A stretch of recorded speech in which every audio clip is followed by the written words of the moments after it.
Film की शुरुआत एक प्रेग्नेंट औरत को दिखाने से होती है जिसका बच्चा पैदा होने का टाइम आ चुका था और वो बिस्तर पर थी, जोर जोर से चिल्ला रही होती है। इस टाइम एक आदमी और एक औरत उसका ख्याल रख रहे थे और उस औरत ने एक लाल रंग का नेकलेस भी पहना हुआ। अब यहाँ वो औरत एक बच्चे को पैदा कर देती है, लेकिन ना वो रो रहा था और ना ही कोई हलचल कर रहा था, जिस वजह से वो लोग परेशान हो। लेकिन फिर अचानक वो रोने लगा, जिससे सब सुकून की सांस लेते हैं कि बच्चा ठीक है। लेकिन अचानक से वो औरत जोर जोर से चिल्लाने लगी, क्योंकि उसके पेट में इस बच्चे के अलावा कुछ और भी था। वो क्या था, यही इस कहानी का राज है जो हम आगे जाने। अब यहाँ से सीन शिफ्ट होकर आता है 30 साल बाद, जहाँ हम एक फैमिली को देखते हैं जिसमें माँ थी और उसकी दो बेटियां। बड़ी बेटी का नाम जूडिथ और छोटी का नाम एलन होता है। दोनों स्कूल के लिए तैयार हो रही थी। पता चलता है कि उनकी मॉम एक नर्स है। जूडिथ और एलन के डैड भी थे जो उनसे अलग रहते थे। इसकी वजह क्या थी ये हमें जल्दी पता लग जाएगी। खैर, अब दोनों बहनें स्कूल के लिए निकल जाती हैं, लेकिन जूडिथ अपने दोस्त के साथ घूमने के लिए निकलने वाली थी और वो एलन से कहती है कि ये बात किसी को भी ना बताना। इसके बाद हम एक डिटेक्टिव को देखते हैं जो ही जूडिथ और एलन के डैड हैं। वो इन दिनों एक होटल में रह रही थी। फैमिली से अलग रहने की वजह उनकी वाइफ, क्योंकि दोनों की अक्सर ही लड़ाई रहती है और उनकी डैड अक्सर शराब पीकर घर में शोर भी करते हैं, इसलिए मॉम ने उन्हें घर से बाहर निकाल दिया। मगर अब उन्हें अपनी वाइफ को दोबारा मनाना होगा,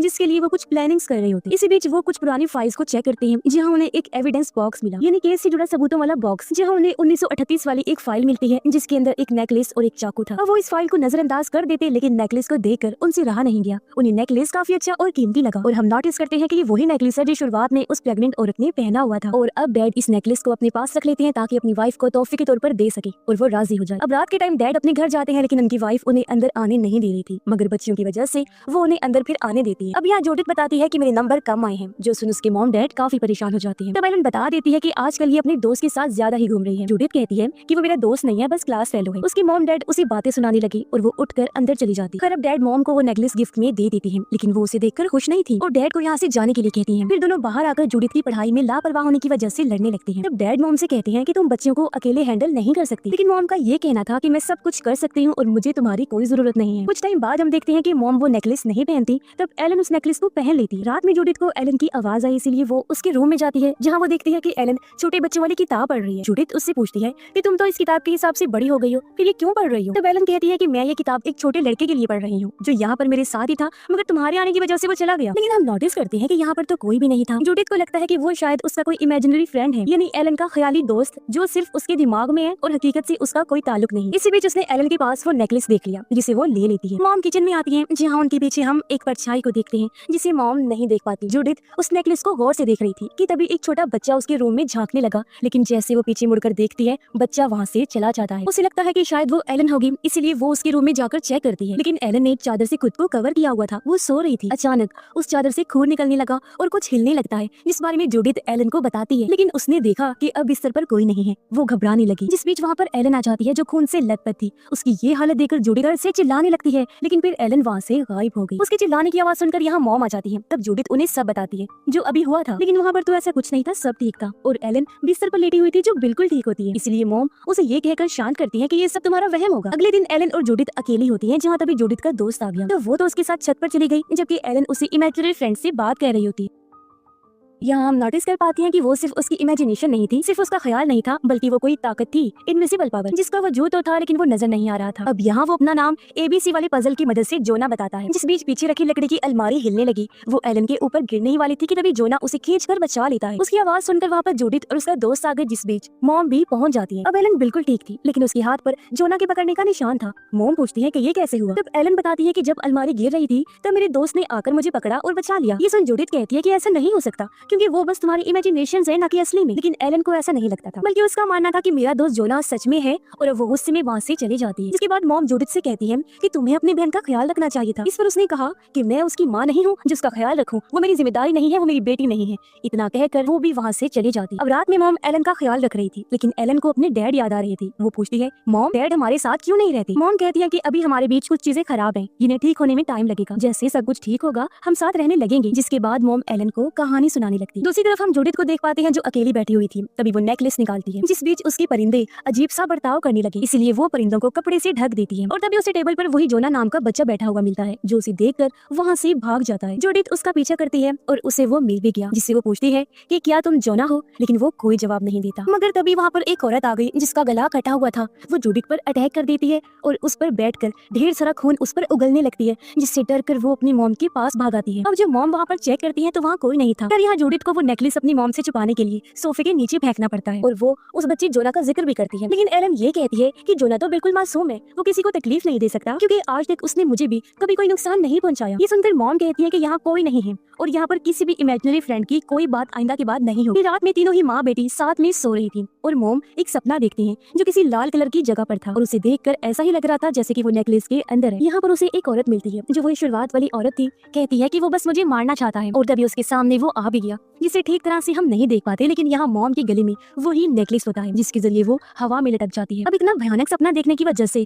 अचानक से मॉम की भी आंख खुल गई और वो समझ जाती है कि जरूर उस नेकलेस के अंदर कोई गड़बड़, क्योंकि सपने में भी उन्हें वही नेकलेस दिखाई दिया था। इसीलिए वो डैड के पास जाती है पूछने के लिए कि वो उस नेकलेस को कहाँ से लाई थी। तो वो मॉम को सारा सच बता देते हैं कि मुझे वो नेकलेस एविडेंस बॉक्स में से मिला था। तो मॉम उन्हें वो एविडेंस बॉक्स दिखाने के लिए कहती है, लेकिन डैड गुस्सा करने लगी। कहते हैं मैं ये नहीं कर सकता। तो मॉम उनको ताना देती है कि यही वजह है कि हम आपके साथ नहीं रहते क्योंकि आप किसी की भी नहीं सुनते। तो अब अपनी वाइफ की ये बात सुनकर फाइनली वो उन्हें एविडेंस बॉक्स दिखा ही देती जिसके अंदर एक चाकू भी था और ये सारा सामान एक मर्डर केस का था।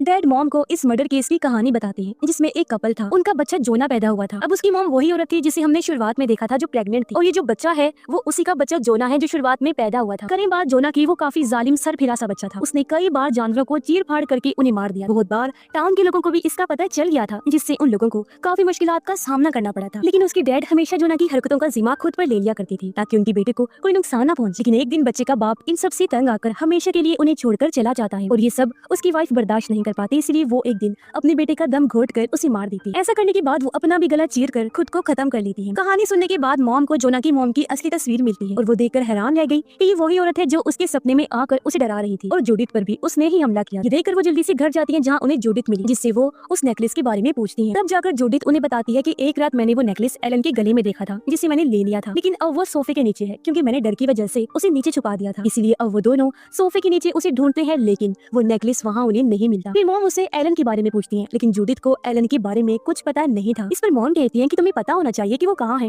तुम बड़ी बहन हो, उसका ध्यान तुम्हें रखना चाहिए। अब हम एलन को बाहर झूला झूलते देखते हैं जिसके गले में वो नेकलेस आ चुका था। एलन यहाँ पर अकेली नहीं थी, उसके साथ वही बच्चा जोना था। अब जोना उसे धक्का देता है जिससे एलन गिर पड़ी और उसके हाथ पर गहरी चोट आ जाती है। इससे हम समझ जाते हैं कि वाकई जोना कितना जालिम है और अभी तक वो बस एलन के साथ अच्छा बनने का नाटक कर रहा था। और सबसे बड़ी बात कि वो एक सुपर नेचुरल पावर है, कोई नॉर्मल इंसान नहीं है जो और कुछ नहीं बल्कि इस नेकलेस से जुड़ा हुआ है। अब मोम एलन को संभालती है और इन सब का जिम्मेदार वो जूडिथ को बता रही है। मोम उसके गले से वो नेकलेस निकाल लेती है और एलन को लेकर हॉस्पिटल चली जाती है। जूडिथ भी अब इन सब का जिम्मेदार खुद को ही मानने लगती है, इसीलिए वो काफी रो रही होती है। वो उस नेकलेस को देख रही थी कि तभी उसके सामने एकदम से जोना आ जाता है जो उसे पोजेस्ट कर लेता है, यानी उस पर अपना कंट्रोल करके उसके अंदर समा जाता है। फिर हॉस्पिटल में भी मॉम जब एलन के साथ थी तो उन्हें जोना की माँ की आत्मा फिर से दिखाई देती है। तभी यहाँ पर एलन के डैड भी आ गए जो अपनी बेटी का हाल पूछने आए होते हैं। घर पर जूडिथ का दोस्त उससे मिलने आया, वो उसे आवाज लगाता है लेकिन जब वो बाहर नहीं आती तो वो खुद ही घर के अंदर आ जाता है। अंदर उसे जूडिथ मिल गई जो जमीन पर बैठी हुई कुछ कर रही। बाहर जाकर देखने पर उसे पता चला कि उसने अपने परिंदों को ही चीर फाड़ कर मार दिया है। अपने दोस्त के पास आने पर जूडिथ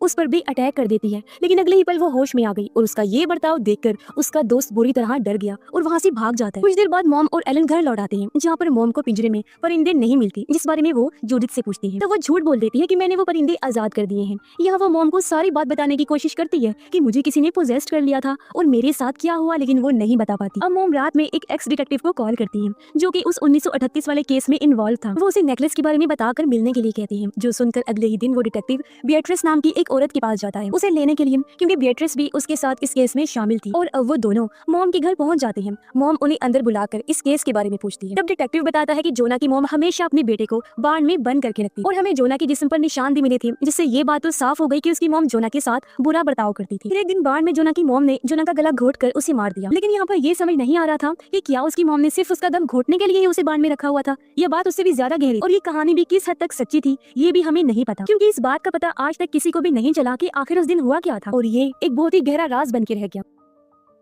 बुरी बात यह भी है कि उस टाइम में अगर कोई केस सॉल्व नहीं होता था तो उस केस को बंद कर दिया जाता। अब यहाँ बिएट्रिस अपनी बहन के बारे में बताती है जो वही औरत थी जिसने जोना की मॉम का बच्चा पैदा करने में मदद की। बिएट्रिस यहाँ एलन और जूडिथ को भी बुला लेती है क्योंकि आखिर वो भी इस केस से जुड़ी हुई। बिएट्रिस उनको सब बताती है कि मेरी बहन दरअसल एक कल्ट के साथ जुड़ी हुई थी, एक ऐसा ग्रुप जिसका आत्माओं, भूत प्रेतों और जादू पर बहुत यकीन था और इन्हीं चीजों की मदद से वो लोगों का इलाज भी करती थी, जादुई दवाइयां भी बनाया करती थी। एक तरह से ऐसे लोगों को शेमन बोलते हैं। उस टाइम मेरी बहन के पास जोना की मॉम डैड आए थे क्योंकि उन्हें कोई बच्चा नहीं हो रहा था। मेरी बहन ने अपनी सारी जादुई दवाइयाँ खिलाई, हर बार आजमा के देखा कि उनका बच्चा हो जाए, लेकिन ऐसा कुछ नहीं हुआ। जहाँ फिर आखिरी ऑप्शन के तौर पर उसने वो नेकलेस निकाला जो कि इस टाइम में सारी मुसीबत की जड़ बना हुआ है, क्योंकि इसका ताल्लुक अंधेरी शैतानी ताकत से है, यानी कि वो ईवल है, बहुत ही बुरा। उसके अंदर काली ताकतें हैं, ये जानते हुए भी मेरी बहन ने उसका इस्तेमाल किया और उसे जोना की मॉम को दे दिया। उसका यकीन था कि मैं इसकी ताकतों को संभाल लूंगी, लेकिन इसमें वो नाकाम रही, जिस वजह से उसकी भी मौत जल्दी ही हो गई। और बाद में उस नेकलेस ने उस फैमिली के साथ वो सब किया था। हाँ, लेकिन मेरी बहन ने मरने से पहले मेरे साथी डिटेक्टिव को वो नेकलेस दे दिया था, उसे संभाल के रखने के लिए, ताकि आगे से कोई उसे इस्तेमाल न कर सके। ये सुनकर मॉम पूछती है कि आखिर आप लोगों ने उस नेकलेस को तबाह क्यों नहीं किया? तब बेatrice बताती है कि हम ऐसा नहीं कर सकते, क्योंकि उस नेकलेस ने अपने अंदर बुरी काली ताकतों को संभाल के रखा हुआ है। अगर वो नेकलेस टूट जाता है तो उसके अंदर से सारी बुरी ताकतें बाहर आ जाएंगी, जो चीज बहुत ही ज्यादा खतरनाक होगी। यानी अगर वो आजाद हो गई तो उनको कंट्रोल कर पाना बहुत मुश्किल होगा, नामुमकिन ही होगा। बेatrice पूछती है कि इस नेकलेस को किसने पहना था? तब जूडिथ एलन का नाम लेती है। बेatrice कहती है कि एलन ने जोना की आत्मा से एक ताल्लुक, एक कनेक्शन बना लिया। फिर वो नेकलेस को देखती है और उस पर ध्यान लगाने लगती है। तब उसे पता चला कि जोना इसलिए ईवल, खतरनाक, जालिम था क्योंकि वो शैतानी काली ताकतों से बने हुए नेकलेस की वजह से जो पैदा हुआ था। उसकी हरकतों की वजह से जोना की मॉम ने उसका गला घोट कर उसे मार दिया और बाद में खुद भी वो मारी गई, क्योंकि जोना की आत्मा बुरी ताकतों की गुलाम थी, जिसकी वजह से उसने अपनी मॉम को भी अपनी जान लेने पर मजबूर किया और उन्होंने अपना ही गला काट कर खुद को खत्म कर लिया। उस हादसे के बाद जोना और उसकी माँ की आत्मा भी इसी नेकलेस के अंदर कैद हो गई, लेकिन अब उनका कनेक्शन तुम लोगों की फैमिली से बन चुका है और जोना तुम लोगों को मारना चाहता है। ये सब बातें वो लोगों को बताती है, जिस पर डिटेक्टिव उसे कहते हैं कि आपको ही कुछ करना पड़ेगा। तब बेatrice पहले तैयार नहीं होती, लेकिन ये सब उसकी बहन की वजह से ही हुआ था, इसीलिए उसको जिम्मेदारी लेनी पड़ती है और वो इस चीज के लिए राजी भी हो जाती है। अब इस चीज को ठीक करने के लिए उन्हें सबके साथ बैठकर सबसे पहले जोना की आत्मा से बात करनी पड़ी, फिर वो इस आत्मा को जबरदस्ती इस लॉकेट में कैद करेंगे, लेकिन जूडिथ ये करने से मना कर देती है। तो मॉम कहती है कि कोई बात नहीं, हम इस काम को उसके बगैर भी कर लेंगे। अब यहाँ पर किसी को भी ये नहीं पता था कि जोना की आत्मा जूडिथ के अंदर है, न कि एलन के अंदर, जबकि उन सबको तो यही लग रहा था कि वो एलन से जुड़ी हुई है। फिर जैसे ही शाम हुई, जूडिथ अपने रूम में चली जाती है और बाकी लोग यानी बेatrice, एलन, मॉम मिलकर रिचुअल जादू करते हैं और डिटेक्टिव ध्यान रखता है। रिचुअल शुरू होते ही वो नेकलेस के अंदर की दुनिया में पहुंच जाती है। यहाँ पर एलन को जोना दिखाई देता है, जो कि डरा हुआ था। एलन जोना के पास जाकर उसे संभालती है। बेatrice उसे यहाँ से जाने के लिए कहती है कि तभी वहाँ उसकी माँ की आत्मा भी आ जाती है। तब बेatrice दोनों को वापस नेकलेस में चले जाने के लिए कहती है। उधर इसका असर जूडिथ पर भी होने लगता है और वो हवा में उड़ने लगी। अब बेatrice दोनों की आत्मा को वापस भेज देती है और तभी जूडिथ अपने रूम में हवा से अचानक नीचे गिर जाती है, जिसकी आवाज बाकी सबको भी सुनाई देती है। आवाज की वजह से डिटेक्टिव चेक करने गया तो ये देखकर उसके होश उड़ गए कि जूडिथ तो पोजेस्ड हो चुकी है। वो उसे सीढ़ियों से धक्का दे देती है, जिस वजह से डिटेक्टिव की मौके पर ही मौत हो जाती है। जो देखकर सब घबरा जाते हैं और तब जूडिथ जोर जोर से चिल्लाने लगी। ये सब देखकर बेatrice को एहसास हुआ कि हमने जरूर कुछ मिस कर दिया है, पक्का कोई बड़ी गलती हमसे हो गई है। तब मॉम बताती है कि एविडेंस बॉक्स के अंदर एक चाकू भी था। बेatrice कहती है कि पूरी बात जानने के लिए उन्हें वो चाकू लेकर आना पड़ेगा। मॉम डैड से चाकू मांगती है, तब डैड ने देने से इनकार कर दिया क्योंकि उनकी नौकरी का सवाल, लेकिन एलन के कहने पर वो मान जाते हैं क्योंकि उन्हें अपनी बेटी से बहुत प्यार था। खैर अगले सीन में डैड उस चाकू को उसे दे देते हैं और बेatrice ध्यान लगाती है। तब उसे जोना की जुड़वा भाई का पता चलता है, तो अब जाकर हम जान पाते हैं कि उसका जुड़वा भाई असल में ईवल था, जबकि जोना तो हमेशा से एक अच्छा लड़का था। दरअसल उस रात उनकी मॉम ने इन दो जुड़वा बच्चों को पैदा किया था। जैसा कि मैंने बताया भी था कि बच्चा एक तो नॉर्मल पैदा हुआ था जो रो भी रहा था, लेकिन दूसरी चीज जो थी वो जुड़वा बच्चा ही था, यानी जोना का भाई जो बहुत ही खतरनाक पैदा हुआ था। यहाँ पर उनकी मॉम उसे ही हमेशा बांध में बंद करके रखती थी, न कि जोना को, क्योंकि जोना को वो अपने साथ रखती थी ताकि उसका जुड़वा भाई जोना को कोई नुकसान ना पहुंचा दे, क्योंकि टाउन के अंदर लोगों के साथ और जानवरों के साथ जो गलत काम करता था वो भी जुड़वा भाई ही किया करता, यानी कि ईवल बच्चा। अब उनका बाप इन सब का जिम्मा खुद पर ले रहा था ताकि किसी को पता ना चले कि उनके दो बच्चे पैदा हुए थे, वो भी काली ताकत वाले नेकलेस की वजह से, और एक बच्चा ईवल पैदा हुआ है। अब एक दिन वो किसी तरह बांध से छूट गया और उसने किचन से चाकू लेकर जोना पर हमला कर दिया, जो देखकर उनकी माँ पूरी तरह से टूट गई। लेकिन जब जुड़वा बच्चे ने माँ को भी मारने की कोशिश की तब माँ ने उसका दम घोट कर उसकी जान ही ली। अब इस नेकलेस की वजह से उनकी आत्मा इसके अंदर कैद हो गई, लेकिन उससे पहले नेकलेस की ताकतों से जुड़वा बच्चे ने अपनी माँ का गला नेकलेस की मदद से घोट कर उन्हें भी मार दिया, यानी कि उन्होंने खुद अपनी जान नहीं ली। बच्चा पहले से ही ईवल था, लेकिन अब उसकी आत्मा और भी ज्यादा खतरनाक बन चुकी थी, जिस वजह से उसने अपनी माँ को भी नहीं छोड़ा।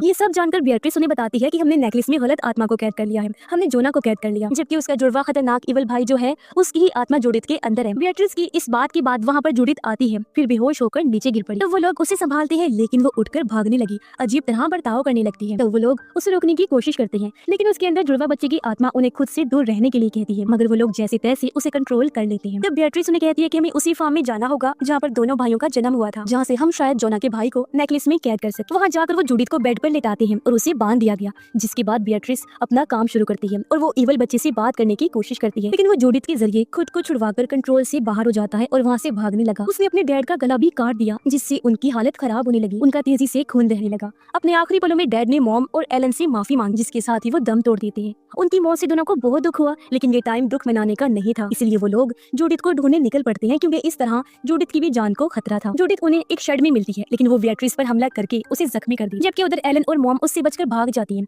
मॉम ने एलन को छुपा दिया था और वो अकेली ही जूडिथ से लड़ने लगती है। अब बियाट्रिस एलन के पास आई, तब एलन कहती है कि हमें जोना की मदद लेनी चाहिए, क्योंकि वो अच्छा है और वो ही अपने भाई को संभाल सकता है। तब बियाट्रिस उसे नेकलेस की दुनिया में भेज देती है ताकि वो जोना से हेल्प ले सके। तब एलन की काफी कहने पर जोना उसकी मदद करने के लिए तैयार हो जाता है, यानी कि शुरू से ही जोना बुरा नहीं था। ये बात एलन ने बताई भी थी कि वो किसी को चोट नहीं पहुंचाता, और एलन जब झूले से गिरी थी वो काम भी उसके जुड़वा भाई का ही था। और अब होता ये है कि जोना की आत्मा एलन के अंदर घुस जाती है। उधर इवल बच्चा मॉम को मारने ही वाला था कि तभी वहाँ पर जोना एलन की बॉडी के जरिए आता है और वो अपने भाई को ये सब रोकने के लिए कहता है, लेकिन जूडिथ के अंदर उसका भाई उसकी बात नहीं मानता। तब जोना एलन के अंदर उसे वो पल याद करवाता है जब उसका भाई उसके साथ काफी प्यार से रहता था और उसे जोना की फिक्र थी। अब उसकी ये बातें सुनकर जोना का भाई पिघल गया और शांत हो जाता है, और यहाँ हम देखते हैं कि प्यार ने एक बुराई को भी पिघलने पर मजबूर कर दिया, और अब वो ठीक होकर अपने भाई के साथ नेकलेस में चला जाता है। जिसके बाद एलन और जूडिथ भी ठीक हो गई। तब उनकी मॉम उन्हें गले से लगा ली थी, यानी कि यहाँ पर बियाट्रिस ने फाइनली उन्हें बचा लिया था और अपनी बहन की गलती को भी सुधार लिया था। अब एक तरह से हमें ये सिखाया जा रहा था कि जैसे बच्चे लड़ाई खत्म करके सुलह करके एक हो जाते हैं, वैसे ही यहाँ भी हुआ कि भले ही जोना का जुड़वा भाई कितना ही जालिम इवल क्यों नहीं था, लेकिन वो अपने भाई से प्यार भी करता था, जिस वजह से उसने अपने भाई की बात मान ली और नेकलेस में वापस कैद हो गया। यानी कि अब किसी को भी